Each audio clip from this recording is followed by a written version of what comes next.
Bismillahirrahmanirrahim. Babun fil ikhlasi wa ihdarin niyyah fi jami'il a'mali wal aqwali wal ahwalil baridati wal khafiyah.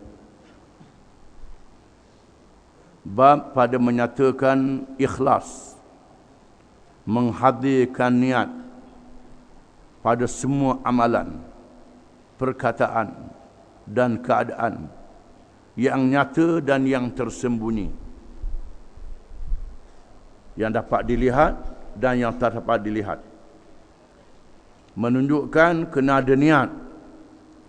Bila ada niat, barulah kita mendapat pahala. Dalam perkara yang berkait dengan ibadat, kalau ada niat, sah ibadat itu. Kalau tak ada niat langsung, niat tak ada, tengok orang semayang, ikut-ikut je. Tak niat nak semayang pun, saja je. Terikut-ikut, bukan dengan niat. Niat ini, ta'rif dalam mazhab Syafi'i, qasdu syai'in muqtarinan bifi'alih. Ta'rif mazhab Syafi'i. Qasad nak buat sesuatu serta buat selalu. Itu mengikut ta'rif mazhab Syafi'i. Mazhab lain mengatakan qasad nak buat sesuatu bukan mesti buat selalu, jadi niat juga. Itu ta'rif mazhab yang lain. Ini perkara khilaf di kalangan para ulama. Imam Ghazali mengatakan kalau salah dulu sikit tak apalah, kata Imam Ghazali, tak jadi salah. Mereka yang mengatakan kalau niat sesuatu tu kena buat selalu, puasa macam mana? Puasa kena tunggulah belum subuh. Tiap-tiap orang dia tunggu belum subuh baru niat. Kena buat begitu. Buat macam mana? Ke macam mana? Tak boleh nak, tak mampu nak buat begitu. Syafi'i kata itu masyaqqah, kata Imam Syafi'i. Hujah Syafi'i lah. Jadi dah sabalah lah ulama khilaf dalam masalah ini. Itu perbincangan di kalangan ahli-ahli ilmu. Yang pentingnya niat itu ialah qasad, menyahajakan nak buat sesuatu, itu makna niat. Dalam perkara ibadat menjadi syarat sah, menjadi rukun. Menjadi rukun. Kalau tak ada, maka tak sah ibadat dan tak dapat pahala, jadi rukun. Jangan waswah dalam masalah niat ini. Kerana masalah niat ni selalu mari waswah, tak mari niat lagi. Waswah ni daripada syaitan. Kita kena sedar, semua orang yang akal dia molek, fikiran dia molek, mesti ada niat. Kecuali orang gila saja tak ada niat. Orang gila dengan orang tidur, dia bercakap, dia ngigar, tak ada niat lah. Kalau orang tu jaga, mesti ada niat. Dengan sebab itu, bila kita ambil air semayang, kita tahu dah ambil air semayang ni, jadi niat lah. Bila kita semayang, kita tahu ni nak semayang apa, semayang maghrib. Tahu nak semayang apa, semayang zuhur. Jadi niat lah. Adapun yang disebut dalam kitab, sahaja aku sembahyang zuhur 4 rakaat kerana Allah Ta'ala, itu terjemah niat. Bukan niat terjemahan dia. Nak diterjemahkan, niat ni dalam hati. Nak terjemah macam mana dalam hati, tak boleh lah, kena tulis. Bila tulis sahaja, maknanya dengan sengaja, bukan dengan tidak sengaja, itu maknanya. Maknanya bila kita semayang dengan sengaja, bukan tak sengaja.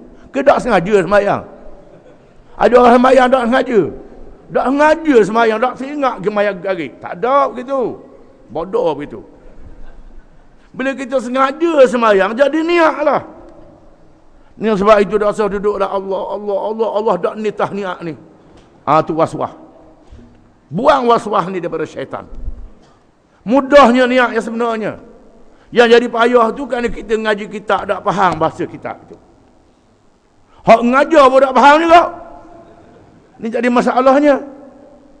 Hak mengaji pun tak faham, hak mengajar pun tak faham. Jadi tak faham. Pengataan sengaja. Sengaja ni dengan sengaja, bukan dengan tidak sengaja. Bila kita makan, kita makan dengan sengaja. Tahulah nasi ada depan, lauk ada depan. Ke ada sahaja aku makan nasi dengan ikat singgang dengan ada dalam niat? Tak ada. Kita nampak dah benda tu, adalah niatnya. Itu makna niat ini, hakikat niat yang kita kena faham. Jangan kelirulah. Kalau ada waswah itu syaitan, tolak. Jangan peduli. Allahu Akbar. Dia tak sah lagi ni. Awak dah tahu je langgar tu. Tak apa sah sembahyang itu. Jangan bimbang, ambil sembahyang begitu juga. Dalam perkara dunia. Perkara dunia, kalau ada niat yang baik boleh pahala juga. Niat yang baik, Nabi sebutlah, man gharasa gharasan aw zara'a zar'an fa akalahu insanun ayhawanun falahu ajrun aw kama qal. Barang siapa yang tanam pohon kayu, dia tanam pohon kayu dengan sebab dia tanam pohon kayu, tanam padi, tanam jagung, tanam apa, buah-buahan, deriang, tanam apa pun, menyebabkan manusia boleh makan, menyebabkan binatang boleh makan, maka diberi pahala kepadanya.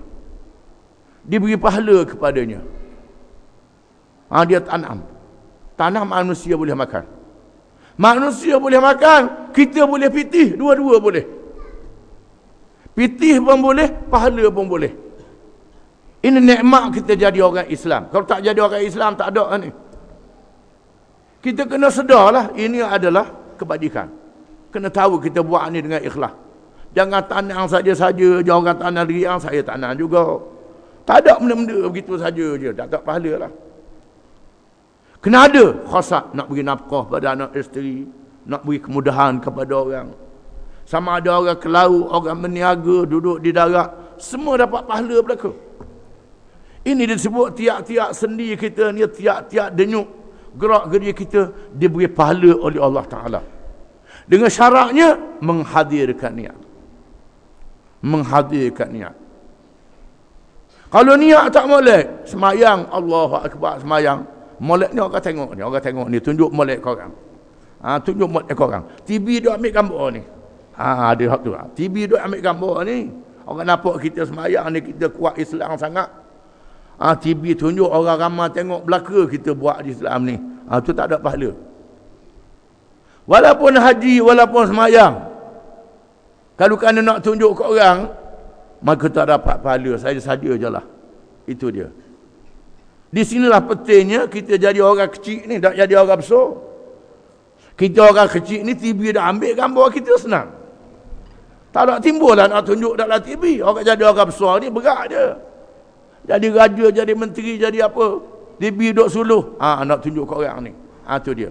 Senang jadi orang biasa pula dalam bab ni. Itu kita kena faham itu. Semua ada tempat kedudukan.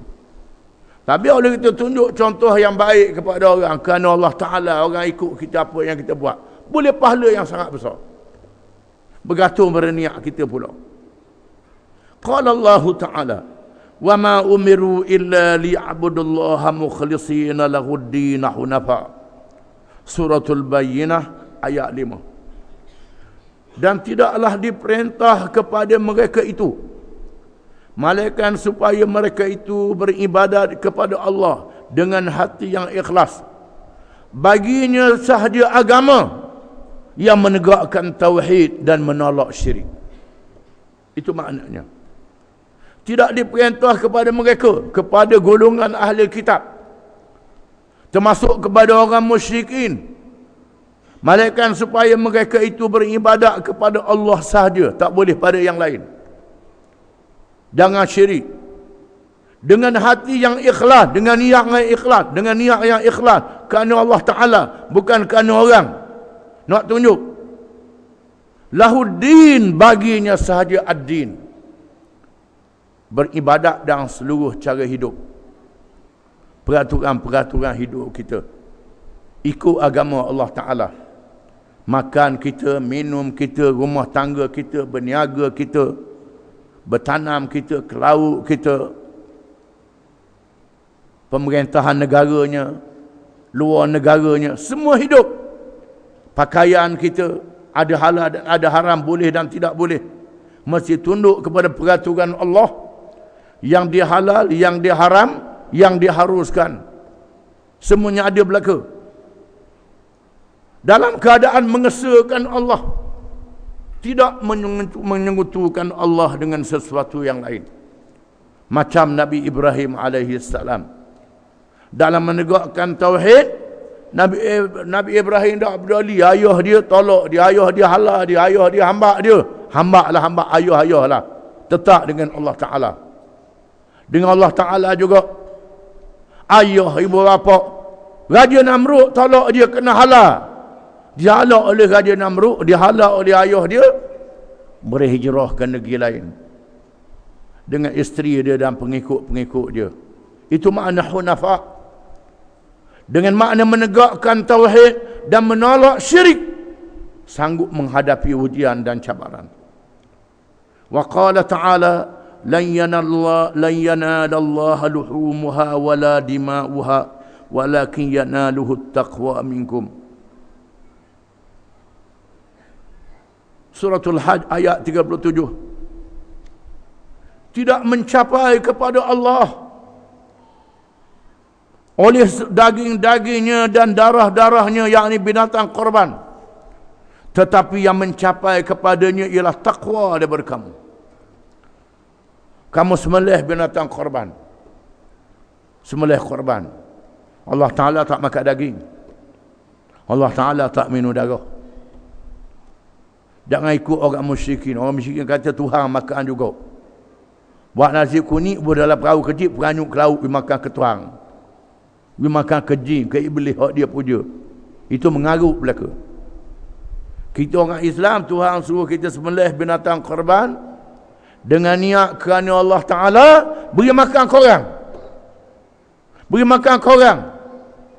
Darahnya jatuh ke bumi menjadi saksi, jadi baja, jadi saksi pula darahnya. Sebab tak boleh minum darah, darah mendatangkan mudarat, mendatangkan penyakit. Tahi dia mendatangkan penyakit, jadi baja saja. Makanlah daging-dagingnya. Allah Ta'ala tak nak daging, Allah Ta'ala tak nak darah, Allah Ta'ala nak taqwa daripada kamu, kepatuhan kamu kepada Allah dengan hati yang ikhlas. Wa qala ta'ala qul in tukhfu ma fi sudurikum aw tubduhu ya'lamhu Allah. Ali Imran ayat 29. Katakanlah wahai Muhammad sallallahu alaihi wasallam, jika sekiranya kamu menyembunyikan apa yang ada di dalam dada kamu, dalam jantung hati kamu, dalam fikiran kamu, kamu sembunyi tak beritahu pada orang, au tubduhu, ataupun kamu nyatakan, ya'lamullah, Allah Ta'ala tahu semuanya. Benda yang tersembunyi dalam fikiran kita, dalam perasaan kita, ataupun benda yang kita nyatakan kepada orang, tak ada beza di sisi Allah. Serupa je Allah Ta'ala tahu belaka. Sebabnya semua Allah Ta'ala jadikan belaka. Seluruh diri kita ni dijadikan oleh Allah. Pelik apa? Allah Ta'ala buat kita, fikiran kita, akal kita. Maka Allah Ta'ala tahu segala-galanya. Jangan berasa pelik. Kita tak bercakap, Allah Ta'ala tahu juga. Apa yang tersirat dalam hati kita diketahui oleh Allah. Surah Ali Imran. Wallahu a'lam.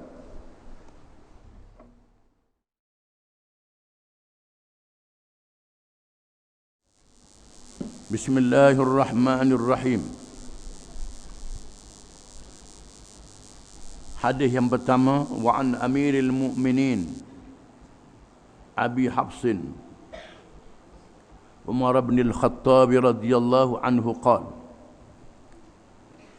sami'tu Rasulullah sallallahu alaihi wasallam yaqul innamal a'malu binniyat wa innama likulli imri'in ma nawa faman kanat hijratuhu ila Allah wa rasulih fahijratuhu ila Allah wa rasulih faman kanat hijratuhu lidunya yusibuha aw imra'atin yankihuha fahijratuhu ila ma hajara ilaih muttafaqun ala sihhatih. maksudnya dari Amirul Mukminin. Gelarannya Abi Hafs Umar bin Al-Khattab radhiyallahu an. Katanya, aku telah mendengar Rasulullah SAW bersabda, sesungguhnya segala amalan itu dengan niat, dan sesungguhnya bagi setiap orang mengikut apa yang dia niat. Maka sesiapa yang hijrahnya kerana Allah dan Rasul, maka hijrahnya kerana Allah dan Rasulnya. Dan sesiapa yang adalah tujuan hijrahnya kerana dunia yang dikehendakinya, ataupun perempuan yang hendak dikahwininya, maka hijrah dia mengikut apa tujuan hijrahnya. Hadis riwayat Bukhari dan Muslim. Bersepakat ulama mengatakan hadis ini hadis sahih. Hadis ini ialah hadis yang diriwayatkan oleh Umar bin Al-Khattab radhiyallahu an, khalifah Islam yang kedua, yang dipanggil Amirul Mukminin, pemimpin kepada orang-orang yang beriman. Bila Sayyidina Abu Bakar dilantik menjadi khalifah, maka mereka panggil Khalifatul Rasulillah, khalifah Rasulullah, pengganti pada Rasulullah sallallahu alaihi wasallam. Itu gelaran Sayyidina Abu Bakar. Lepas Abu Bakar mati, dilantik Sayyidina Umar. Nak panggil Khalifati Rasulullah jadi panjang. Pengganti pada pengganti Rasulullah. Ada berganti pula pengganti pada pengganti tersebut ulang-ulang pula. Akhirnya mereka bersetuju panggil Sayyidina Umar Amirul Mukminin, pemimpin kepada orang-orang yang beriman. Gelaran yang disetujui oleh Sayyidina Umar bin Khattab radhiyallahu anhu. Abi Hafs ini ialah gelaran kepada singa. Dalam bahasa Arab, perkataan singa dekat lebih pada 20 perkataan. Makna dia singa. Asad, Haidar, itu singa dalam bahasa Arab. Di antaranya Abu Hafs. Makna dia singa, gelaran pada singa. Mengapa Sayyidina Umar digelar dengan Abu Hafs? Kerana keberaniannya, kehebatannya. Sayyidina Umar masuk Islam selepas 40 orang masuk Islam. 40 orang baru masuk Islam. Tak berani nak menzahirkan diri dalam keadaan takut. Kerana yang takut yang masuk Islam kena sekeh, kena katok, kena pukul, kena ejek. Tak berani nak menzahirkan diri. Sehinggalah Sayyidina Umar masuk Islam dalam kisahnya yang terkenal. Bila Sayyidina Umar masuk Islam, barulah orang berani. Kerana dia seorang yang berani, seorang yang ada kehebatan. Maka Nabi gelarkan dia Abu Hafs, macam singa, kehebatan dan keberaniannya. Hadis ini mengesahkan tentang sebab yang berlaku ketika hijrah Nabi SAW. Apabila Nabi mendapat penyokong daripada orang-orang yang beriman yang datang daripada Madinah, yang sanggup menyerahkan diri mereka, harta mereka dan tanah air mereka untuk menjadi tapak kepada perjuangan Islam, yang boleh ditegakkan sebuah kerajaan, yang boleh melaksanakan syariat Allah. Tak ada kabilah yang sanggup, takut belaka. Orang Madinah dia sanggup. Itulah yang dipilih oleh Allah Ta'ala, iaitulah bumi Madinah. Allah Ta'ala pilih pada awal lagi. Bahkan pada malam Isra' dan Mi'raj, kita baca hadis Isra' dan Mi'raj, sebelum Nabi sapa di Baitul Maqdis, malaikat Jibril yang memandu Burak singgah di Taibah. Turun di Taibah. Nabi tanya, suruh sembahyang 2 rakaat. Nabi tanya, apa nama tempat ni? Jibril kata, Taibah. Di sini engkau akan berhijrah, kata malaikat Jibril. Menunjukkan Madinah dipilih oleh Allah Ta'ala menjadi tempat hijrah Nabi SAW. Bila Islam sudah bertapak di Madinah, maka Nabi suruh sahabat-sahabat dia pakat hijrah. Pergi ke Madinah, tak boleh duduk di Mekah ni. Bertapak di Madinah dulu. Yang ada harta tinggal harta. Sekadar yang boleh bawa saja. Yang boleh bawa anak isteri. Tak boleh bawa, tinggal dulu. Mesti pergi Madinah Melaka. Maka berhijrahlah yang mampu berhijrah. Lelaki dan perempuan. Ada orang lelaki dan isteri anak-anak. Ada hak lelaki saja, ada hak puang ditemani oleh sama-sama dia. Berhijrah. Dan di sana ada seorang yang ikut sama hijrah. Bukan kerana Islam, kerana nak kat orang puang, ikut katik dia. Maka Nabi kata, semua amalan dengan niat. Kalau niat kerana Allah dan Rasul, boleh pahala kerana Allah dan Rasul. Kalau niat kerana dunia, kerana nak kahwin dengan orang puang, ikut niat tu lah, kata Nabi.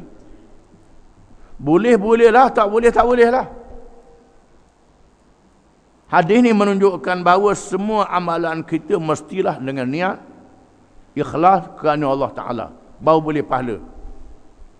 Jangan niat nak tunjuk korang. Niat nak ke benda, nak ke dunia. Dunia tu mari dengan sendiri, jangan takut. Kita niat kerana Allah Ta'ala nak buat apa-apa, kita duduk atas dunia dah. Tak duduk dalam kubur lagi. Dunia tu marilah dengan sendiri, jangan bimbang. Ambillah dunia tu dihalalkan. Yang halal-halal, yang haram-haram. Yang haram tolak. Tak jadi salah. Kita berniaga nak utuh meniaga, tak jadi salah. Tapi nak ikut syariat Allah. Nak beri kemudahan pada orang, maka boleh pahala. Para ulama berbincang panjang berkenaan dengan niat. Ada ulama mengatakan iradah, iaitulah kehendak, azam, cita-cita, niat, satu saja makna dia. Lebih kurang makna dia.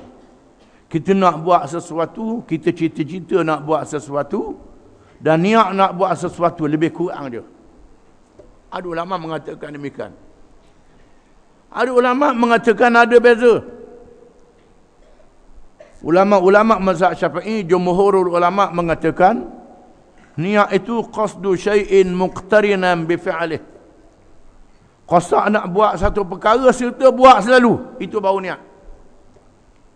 Kalau lambat lagi nak buat, itu bukan niat, itu azam. Kehendak ni lebih umum daripada niat. Azam ialah kita cita-cita nak buat, tak siapa lambat lagi nak buat, itu azam. Niat ni masa nak buat tu ada qasad dia, itu baru niat. Itu mengikut mazhab Syafi'i. Di sinilah ulama Syafi'i kata, bila nak semayang, Allahu Akbar, ada niat lalu dan Allahu Akbar itu.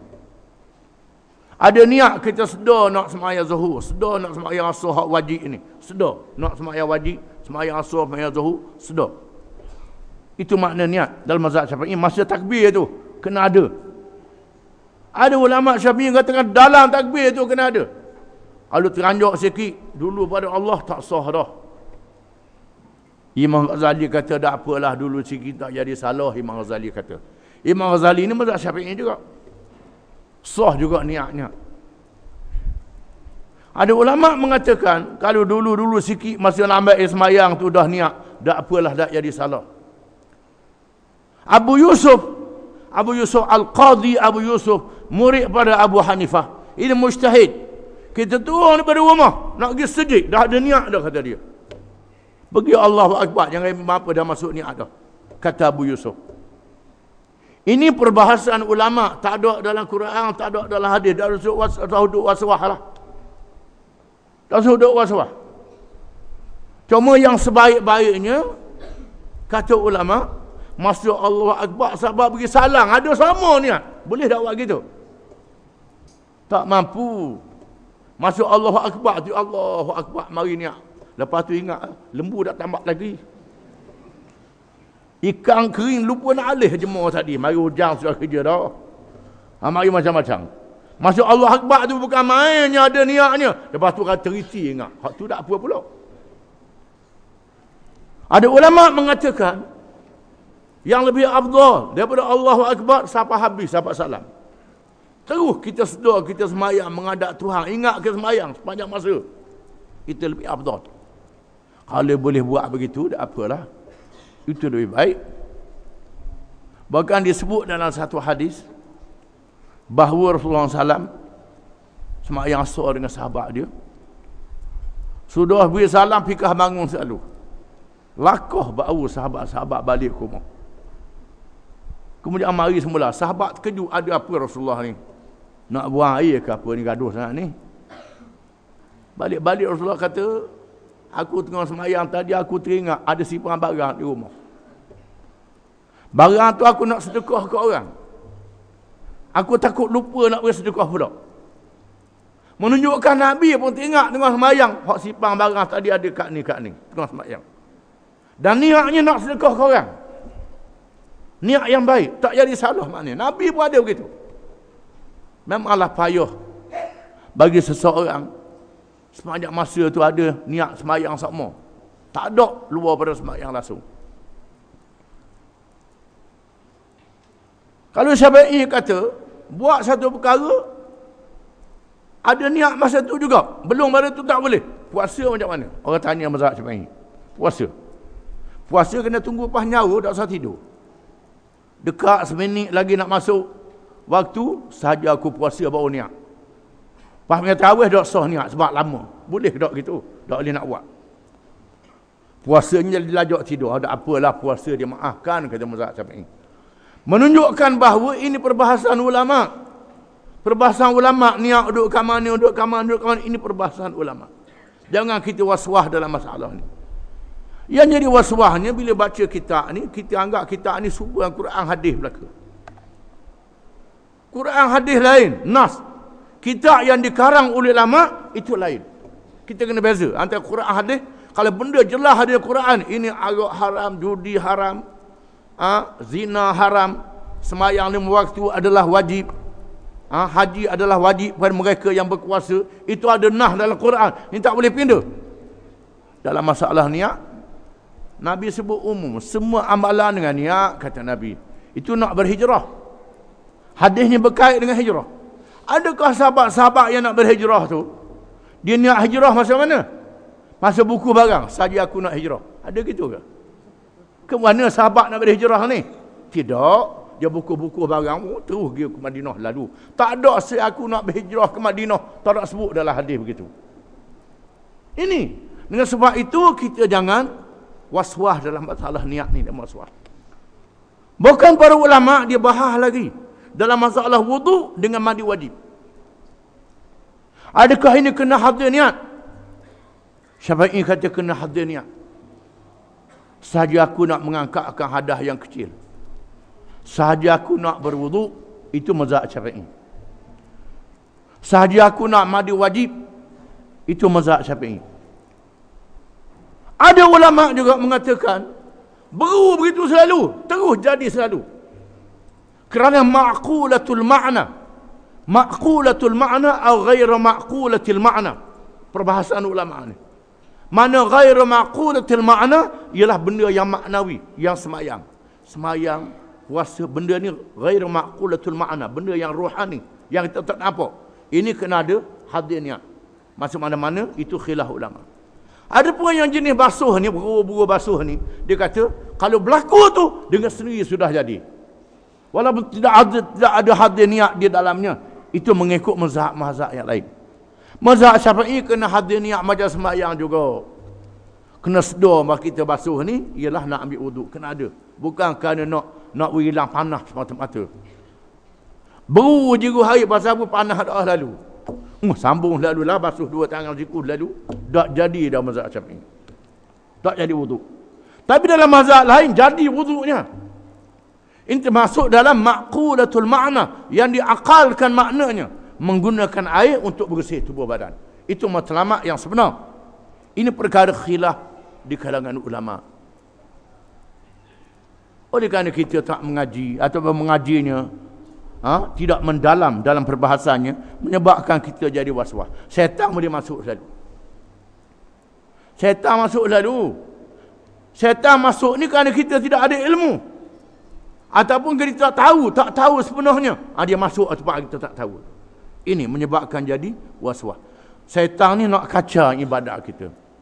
Imam Nawawi sebut dalam kitab Azkar. Imam Nawawi kata, orang yang sakit was-was tak usah sedih lah.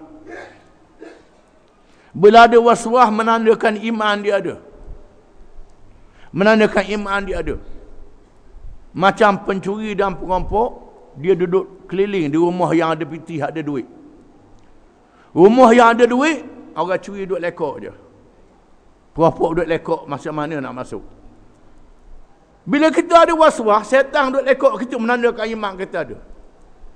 Kalau tak ada was-was, langsung tak ada iman lah tu. Syaitan pun tak cara, awak tak tahu je. Tu dia. Jangan rusing. Sebab itu ada gangguan-gangguan ini. Cuma atas kita tahu ataupun tak tahu saja. Semua orang diganggu oleh syaitan, termasuk Nabi-Nabi. Syaitan ganggu juga. Cuma Nabi ini dia ada kekebalan.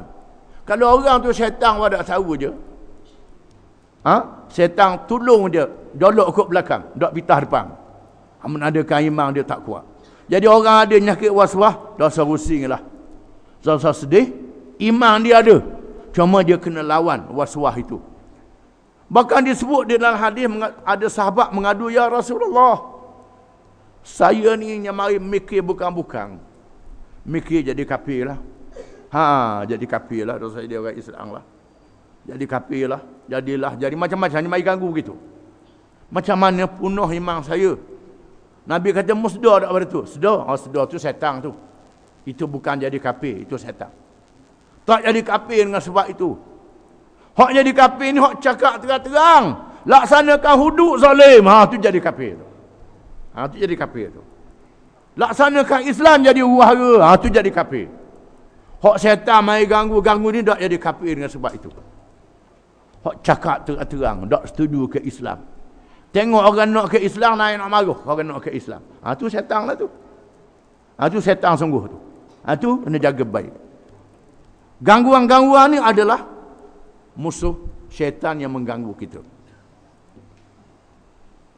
Hadis yang kedua, wa an ummil mu'minin Ummi Abdillah Aisyah radhiyallahu anha qalat, wallahu a'lam.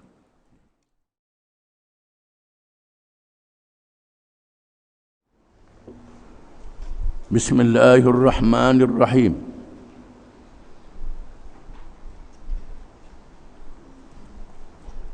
Wa an ummil mu'minin Ummi Abdillah Aisyah radhiyallahu anha qalat, qala Rasulullah sallallahu alaihi wasallam, يغزو جيش الكعبة فإذا كانوا ببيداء من الأرض يخسف بأولهم وآخرهم. قالت قلت يا رسول الله كيف يخسف بأولهم وآخرهم وفيهم أسواقهم ومن ليس منهم؟ يخسف بأولهم وآخرهم ثم يبعثون على نياتهم. متفق عليه وهذا لفظ البخاري. Maksudnya dari Ummul Mukminin Ummi Abdillah Aisyah radhiyallahu anha, katanya Rasulullah SAW telah bersabda, pernah berkata, satu bala tentera mahu menyerang Kaabah. Apabila mereka sampai di satu kawasan tanah lapang, tiba-tiba mereka ditelan bumi. Semuanya. barisan depan dan ekornya. Lalu Aisyah bertanya, kata Aisyah, saya berkata, wahai Rasulullah, bagaimana ditelan semuanya, yang hadapan dan yang paling kemudian, padahal di kalangan mereka ada orang-orang awam, orang awam yang dipaksa, dan bukan dari kalangan mereka. Sabda Rasulullah SAW, ditelan semuanya yang awal dan yang akhir, kemudian dibangkitkan mengikut niat-niat masing-masing. Ada riwayat Bukhari dan Muslim. Ini lafaz Bukhari. Hadis ini menceritakan satu perkara yang luar biasa yang kita dengar dalam suratul Fil, zaman sebelum Nabi dilantik menjadi Rasul. Dan di tahun itulah Nabi kita dilahirkan ke dunia. Kisah bala tentera Abrahah menyerang Kaabah. Apabila Abrahah, Gubernur Habasyah di Yaman, nak lawan Mekah yang dipukul oleh Nabi Ibrahim AS. Ibrahim diperintah oleh Allah buat Kaabah. Maka orang Arab pergi mengunjungi Kaabah mengerjakan haji. Di zaman Nabi Ibrahim, zaman Nabi Ismail, sehingga zaman kafir semua berhala pergi Mekah juga. Buat berhala keliling Mekah. Puja berhala, Mekah pergi. Buat berhala pula dalam Kaabah, buat tokong. Menunjukkan Mekah tetap dipuja. Penduduk Arab pergi, menyebabkan Abrahah rasa iri hati. Lalu suruh buat satu bangunan yang cantik. Bukan macam Kaabah tu, tak ada persegi. Tak ada pasal ukir yang langsung nak lawan Allah Ta'ala. Dia namakan Qulis. Dia buat di Sana'a, negeri Yaman, tempat dia pusat pemerintahan dia. Dia buat Qulis, nak suruh orang pergi puja Qulis ni, ganti Kaabah. Dan memang orang Arab musim panas, musim sejuk mereka pergi ke Yaman. Musim panas mereka pergi ke Syam. Rihlata Syita'i Usaib disebut dalam Quran. Tiba-tiba salah seorang Arab tu nakal, nyegi berok dekat Qulis ni, menyebabkan Abrahah sangat marah. Lalu menyediakan badan tentera yang dikepalai oleh gajah untuk menyerang Kaabah, meruntuhkan bangunan Kaabah. Tak ada siapa yang boleh lawan dia. Segala unta ditangkap, dia sembelih oleh bala tentera dia. Dan Abu Riral, dia tak tahu mana jalan. Abu Riral ni tunjuk jalan. Abu Riral ni orang Arab. Orang Arab jenis JKK berkata. Tunjuk jalan ke apa ni, kepada Abrahah ni, tunjuk. Abrahah tak tahu Mekah kat mana, tu lagi kita tunjuk. Nak roboh Kaabah ni.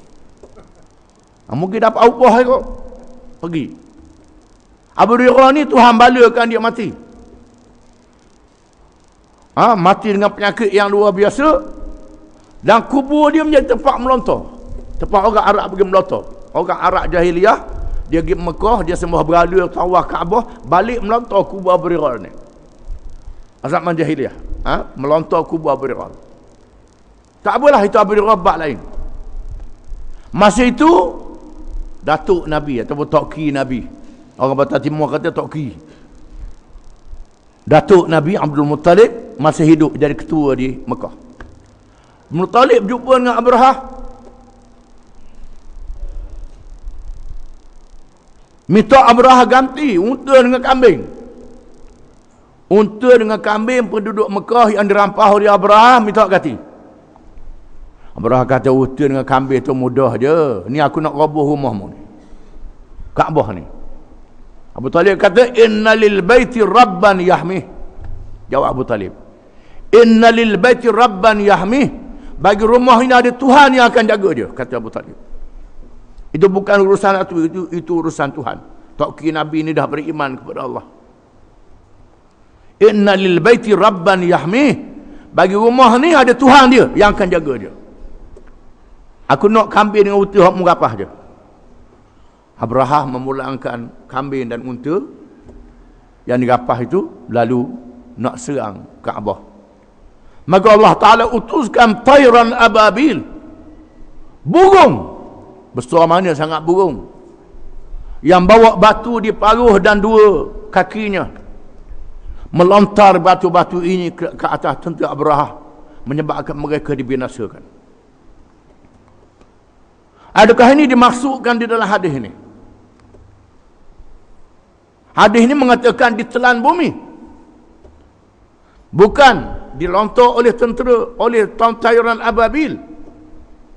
Ada ulama mengatakan ini satu peristiwa yang lain, bukan peristiwa Abrahah dan tentera bergajah. Akan berlaku, kita tak tahu bila. Ada bala tentera yang nak serang Mekah. Nak serang Mekah, siapa dekat tanah lapang, dia telan bumi habis. Barisan depan bakal habisnya telan di bumi. Aisyah kata, bagaimana di kalangan mereka ada orang baik yang dipaksa? Ini lain dengan Abraham. Nabi kata Allah Ta'ala binasakan semua. Pasal apa dia ikut juga? Pasal pergi ikut juga. Inilah faedahnya kita ikut orang tak betul. Saya ikut je, nak tumpang nasi buku je sikit. Ni dia faedahnya. Tu dia. Jangan. Perjuangan yang tak betul jangan ikut. Di sana ada orang-orang yang jahil, yang dah tahu yang terikut ikut. Aisyah kata, kok jahil terikut-ikutnya bagaimana, wahai Rasulullah? Adakah benar mereka dibinasakan juga? Ya, Allah Ta'ala binasakan habis. Kemudian bila dibangkitkan pada hari kiamat, dibangkit dengan niat masing-masing. Orang yang masih ada iman, dia ampun oleh Allah Ta'ala. Kena kecek, kena tipu, Allah Ta'ala ampun. Orang yang meruk percaya kepada yang tak betul ni, dimasukkan dalam neraka. Itu maknanya. Di sini perlunya niat. Dan disebut dia dalam hadis-hadis yang sahih, lagi mutawatir. Sebelum diturunkan Nabi Isa AS, Allah Ta'ala menzahirkan Imam Mahdi, pemimpin yang diberi petunjuk oleh Allah Ta'ala daripada zuriat Nabi SAW. Di sisi ahli sunnah wal jamaah dan di sisi syiah. Orang syiah kata dia lahir sudah 1000 tahun dah. Lama dah zahir. Daripada keturunan Sayyidina Husin yang ke-12. Lahir sembunyi dalam tanah di Iraq. Dia tubik di akhir zaman. Kepercayaan orang syiah. Ini tak betul, sembunyi dalam tanah. Apa? Macam bewok duduk dalam tanah. Itu kepercayaan dia. Macam dia percaya begitu. Macam bewok duduk dalam tanah. Sampai masa tubik. Dia kata Tuhan boleh buat. Memang Tuhan boleh buat kepada Ashabul Kahfi. Di setiap ahli sunnah wal jamaah, Imam Mahdi berzuriat Nabi dilahirkan macam manusia biasa. Macam kita lah juga. Cuma dia berzuriat Nabi. Dia akan zahir di akhir zaman, ketika dunia penuh dengan kezaliman. Pemerintahan zalim penuh, tak boleh nak baiki dah. Ulama-ulama tak boleh nak baiki, pejuang-pejuang Islam tak boleh nak baiki. Lawan-lawan juga tak percaya. Penuh dengan kezaliman. Dalam keadaan yang memuncak, betul-betul kena tekan, kena tinggah, Allah Ta'ala melahirkan pemimpin ini. Mengikut satu hadis, pemimpin ini dizahirkan oleh Allah ketika berlakunya peperangan di Mekah. Sampai di Mekah berperang juga. Berbunuh, pergi haji, berbunuh pula. Sampai begitu. Mereka mencari seorang pemimpin. Berjumpalah dengan pemuda ni, dia zuriat Nabi. Orang suruh dia menjadi pemimpin, dia tak mahu, dia lari, dia lari ke Madinah. Orang kejar dia di Madinah. Tuhan berilah tanda-tanda persiapa yang dikehendaki oleh Allah yang mengetahuinya. Bawa dia mari usul, mari Mekah ni. Biar mu, dia tak mahu jadi pemimpin, dia tak minta. Dia tak mengaku dia Mahdi pun. Dia tak kata, orang ambil dia. Orang tahu dia ni orang baik, orang bijak, orang cerdik, orang pandai. Dia lari ke Madinah, ambil dia, bawa mai ke Mekah. Dan Dibai'ah dia antara makam Ibrahim dengan Kaabah. Awak jadi pemimpin. Dia pun sedia jadi pemimpin. Jadi pemimpinlah dia. Dinobak jadi pemimpin dia antara Kaabah dengan makam Ibrahim. Yang sanggup bai'ah dengan dia mengikut satu riwayat hanya 313 orang saja. Orang ramai tak sanggup, takut habis. 313 orang je yang sanggup berbai'ah dengan dia. Yang sanggup bai'ah bersama jadi pemimpin. Sama banyak dengan ahli Badar. Ada kalangan yang memahami barangkali zaman inilah mungkin ada puak-puak yang tak erti bahasa ni nak pergi serang Mekah. Kerana nak mengalahkan pemimpin ini. Mungkin ini akan ditelan oleh bumi. Allah Ta'ala lakukan suatu perkara yang luar biasa. Yang kita ini kuasa Allah Ta'ala. Ini antara benda yang akan datang yang disebut oleh Nabi SAW. Bila mereka sampai di Baidak ni padang pasir di luar Mekah, mereka ditelan bumi. Habis pasukan pertama, pasukan akhirnya telan habis. Termasuk di kalangan ni hak yang semayang, yang reti, yang nak ke Islam. Aisyah, bagaimana Rasulullah? Hak ni Nabi kata akan dibangkit dengan niat mereka. Kemuncaknya Mahdi ini akan berdepan dengan Dajjal yang disebut dalam pengajian tadi, yang tak buat jadi Tuhan, sehingga tak boleh nak lawan Dajjal. Di masa itu Allah Ta'ala turunkan Nabi Isa AS. Turunkan Nabi Isa bergabung dengan Mahdi dan berlakunya peperangan antara orang Islam dengan Yahudi. Di masa itulah Islam akan menang sekali lagi. Menang, belum kiamat menang lagi Islam ni. Menang. Kita tak tahu zaman kita ke ataupun zaman bila. Ini urusan Allah, bukan urusan kita. Tapi benda ni ada dalam hadis. Ada dalam hadis Nabi. Yang diisyaratkan oleh Al-Quranul Karim. Menandakan Islam tak boleh dipadamkan. Tak boleh dipadamkan. Kita nak buat. Apa yang berlaku pada hari ini, kuasa-kuasa besar dunia menguasai orang Islam. Termasuk orang Arab dikuasai oleh kuasa besar dunia. Apa yang berlaku di Syria, yang berlaku di Lebanon, yang berlaku di Palestin, tak ada siapa yang boleh menyelamatkan. Amerika, Eropah, Rusia, China. Pemimpin kerajaan ni sama ada minta tolong Amerika, minta tolong Eropah, minta tolong dengan Rusia, minta tolong dengan China, tak minta tolong dengan Allah Ta'ala. Habis pun jahanam belaka. Hari ini berperang antara Arab dengan Arab, Sunni dengan Syiah. Bukan berlawan dengan Yahudi, berlawan dengan Amerika, tidak. Berlawan antara Sunni dengan Syiah, Arab dengan Arab. Ini dia fitnah yang kita hadapi. Dalam hal yang seperti ini, kita kena balik pada Quran dan hadis. Semua kata Quran hadis belaka jadi masalahnya. Makalah ikut Quran dan hadis lah juga ni. Hak ikut ni hak kena telan bumi ni. Wallahu alam, kita tak tahu. Ini satu zaman yang sangat mengelirukan kita. Yang sangat mengelirukan. Wallahu a'lam.